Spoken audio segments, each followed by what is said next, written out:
چیخ کر رونے لگا جعفر جن۔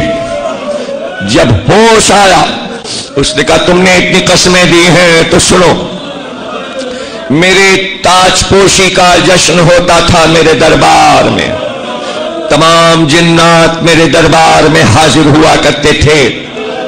جب سے مولا علی نے میرے سر پر تاج رکھا تھا میں ولایت علی کی یاد میں جشن مناتا تھا کہ آج کا وہ دن ہے کہ جناتوں کی حکومت مولا علی نے مجھ کو عطا کی، اس لیے میرے دربار میں سارے سردار اجنہ جمع ہو جاتے تھے اور خوشی کا اظہار ہوتا تھا، اور اس وقت دوبارہ میرے سر پہ تاج رکھا جاتا تھا اور میں تخت پہ بیٹھتا تھا۔ اچانک جشن ہو رہا تھا کہ دو جنات میرے ساتھی میرے دربار میں روتے ہوئے داخل ہوئے۔ میں نے کہا آج خوشی کا موقع ہے، تم رو کیوں رہے ہو؟ تو انہوں نے کہا ابھی میں نجف سے زیارت کر کے جو نکلا کہ تیرے دربار میں حاضر ہو تو میرا رخ کربلا کی طرف ہو گیا۔ جب میں کربلا سے چلا تو عجیب منظر دیکھا، اے امیر یہ تخت و تاج جس کے صدقے میں ملا ہے، صبح سے اب تک حسین لڑائیوں پہ لڑائیاں لڑ چکے، کتنے لاشیں اٹھا چکے، ارے کچھ پتا ہے فاطمہ زہرا کا باپ کربلا میں تاراج ہو رہا، رسول کا گھر لٹ رہا۔ جعفر کہتا ہے یہ سننا تھا کہ میں نے تاج اپنے سر سے پھینک دیا، میں نے نالین پیروں سے اتار دی اور میں نے ان سے کہا مجھے لے کے چلو، کہاں میرا آقا حسین ہے؟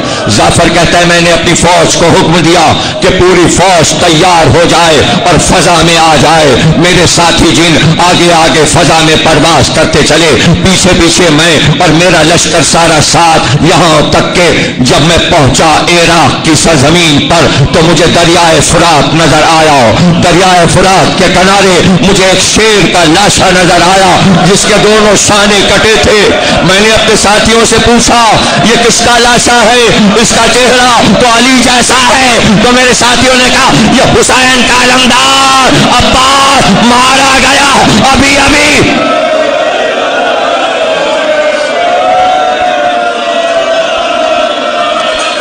میری